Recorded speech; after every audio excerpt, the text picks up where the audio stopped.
प्रभु की नाम की स्तुति हो। सबको जय मसीह की। और परमेश्वर अभी भी प्रभु ने हमें सहायता कर रहे। हम लगातार 2 दिन से फीबा के विषय में हम लोग मनन करके आ रहा था। सबसे पहले भाग में हम देखे थे फीबा का जो शब्द का अर्थ हम देखे और उनके जीवन की खासियत को हम लोग देखे थे। वो कौन है करके हम देखा। फीबा एक सेविका है करके हम लोग 2 भाग से हम लोग मनन करके आ रहा था। अभी तीसरा भाग में हम लोग अभी एक और पॉइंट बताकर मैं फीबा के जीवन की जो पढ़ाई को हम लोग बंद कर सकते हैं। देखो आज हम देखेंगे 5वां पॉइंट, फीबा के विषय में 5वां पॉइंट हम पढ़ेंगे। रोमियो का पत्री 16वां अध्याय उसका पहला और दूसरा पद। रोमियो का पत्री 16 का पहला और दूसरा पद। मैं तुमसे फीबे के लिए जो हमारी बहन और किंग्रिया की कलीसिया की सेविका है विनती करता हूँ कि तुम जैसे कि पवित्र लोगों को चाहिए उसे प्रभु में ग्रहण करो और जिस किसी बात में उसको तुम्हारी आवश्यकता हो उसकी सहायता करो, क्योंकि वो भी बहुतों की वरन मेरी भी उपकार करने वाली रही है। इधर हम देख सकते हैं फीबा सहायता करने वाली थी। फीबा दूसरे विश्वासियों की सहायता करने वाली थी।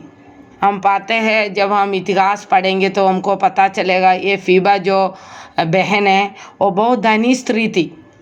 वो अपने धन से और दूसरे को वो क्या है सहायता करते करके हम पा सकते हैं। परमेश्वर के लोग क्या करना है, परमेश्वर के लोग परमेश्वर के जो कामों के लिए हम देने वाले बनना है। यहाँ पर फीबा परमेश्वर को कार्य के लिए देने वाली थी और हम उतना ही नहीं है, परमेश्वर के लोगों को वो हेल्प करने वाली, सहायता करने वाली इधर हम पा सकते हैं, क्योंकि वो भी बहुतों की बहुत लोगों को सहायता किया करती थी। क्या मैं और आप कितना सहायता करते हैं। मेरे जीवन में भी प्रभु ने धन देते हैं, आपके जीवन में भी धन देते हैं परमेश्वर, और अपना परमेश्वर अच्छा स्वास्थ्य देते हैं, समय देते हैं। क्या मैं और आप कितना प्रभु के लिए इस्तेमाल करते हैं। यहाँ पर फीबा जो है अपने जीवन, अपना समय, अपना धन, अपने शरीर पूरा प्रभु के लिए, प्रभु के लोगों के लिए इस्तेमाल किया करके हम लोग देख सकते हैं।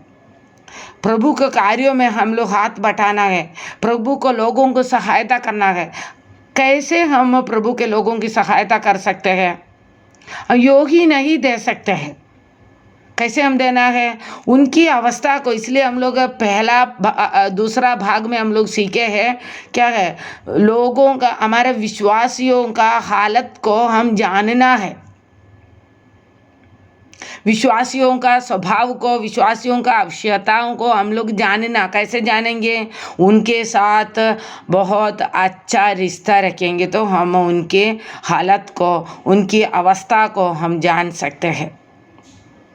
तब भी हम उसकी सहायता कर सकते हैं। क्या उसकी आत्मिक उन्नति होने के लिए क्या ज़रूरतें हैं, उनके जीवन में क्या कमियां हैं, शरीर में क्या प्रॉब्लम है, उनको क्या हेल्प चाहिए, ये सब हम अपने विश्वासियों के जीवन का हम लोग जानना है।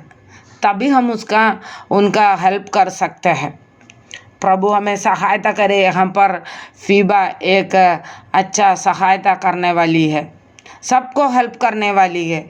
उनके जीवन से वो कभी भी उसमें पीछे नहीं हटा है, सहायता करने वाली है। और ये सहायता करने में वो खास तौर पर एक विशेषाल हो, क्या किसको सहायता करती है, वो परमेश्वर मेरी भी उपकार करने वाली रही है करके पौलुस क्या विशेषाल उसके लिए लिखा है। कभी भी पवित्र आत्मा को गलती नहीं होता है। हम जो भी करते हैं, जो भी हम छोटी सी बात भी हम जब करते हैं, कभी परमेश्वर भूलते नहीं है। इसलिए फीबा जो किया है वो ऐसा ही परमेश्वर का वचन में पवित्र आत्मा प्रेरित पौलुस के द्वारा लिखित रखा है। प्रभु सहायता करे। परमेश्वर के दासों के लिए हम लोग क्या करना है? हेल्प करना है, सहायता करना है। हमारे घर में हम लोग परमेश्वर के दासों को बुलाना, उनकी सहायता करना, उनके लिए सेवा करना। उन लोग जब जाते हैं हम उनके कभी भी खाली हाथ में भेजना नहीं है, उनके हाथ में कुछ ना कुछ देना है। कभी उनको दुख की अवस्था में हम लोग भेजना नहीं है। उनकी अवस्था को जानकर हम क्या करना है? उनकी सहायता करना है। तो ऐसा करना है तो अपने कलीसिया का सेवक लोग कौन है, और सेवकों को क्या ज़रूरत है, उनकी डेली लाइफ कैसा है, सब हम लोग जानना, विश्वासी लोग जानना है। यहाँ पर फीबा उनके कलीसिया का, प्राचीनों का अवस्था को जाने। कैसे जाने? उनके साथ एक अच्छा रिलेशनशिप मेंटेन करके रखकर, बनाए रखकर, वो उनके जो अगुए का ज़रूरतों को जानकर उनके अनुसार क्या है, फीबा सहायता की है। मेरे और आपके जीवन में यही होना है। अपने कलीसिया का, प्रभु के दास के बारे में हम लोग जानना है। उनके ज़रूरतों को जानकर उसके अनुसार हम उनके लिए हेल्प करना है। ऐसे बहुत सारे लोग की वचन में लिखा है, हेल्प किया है करके, प्रभु को दास को हेल्प किया करके लिखा है। प्रभु सहायता करे। हम देख सकते हैं दूसरा कोरिन्थियों 8:14 में क्या लिखा है? दूसरा कोरिन्थियों 8:14, दूसरा कोरिन्थियों 8:14 में 14 क्या लिखा है? परंतु बराबरी के विचार से इस समय तुम्हारी बढ़ती उनकी घटी में काम आए, ताकि उनकी बढ़ती भी तुम्हारी घटी में काम आए की बराबरी हो जाए। जैसा लिखा है कि जिसने बहुत बटोरा उसका कुछ अधिक ना निकला, और जिसने थोड़ा बटोरा उसका कुछ कम ना निकला। यहाँ पर पौलुस हमें क्या बताना चाहते हैं? पौलुस हमें यही बताना चाहते हैं, हमारा बढ़ती, हमारे पास पैसा है, हमारे पास ताकत है, हमारे पास शक्ति है, हमारे पास समय है, हमारा ये बढ़ती को दूसरों का घटती में काम आना है। वो कैसे हमको पता चलेगा फलाना व्यक्ति के जिनमें कमी है, घटी है करके?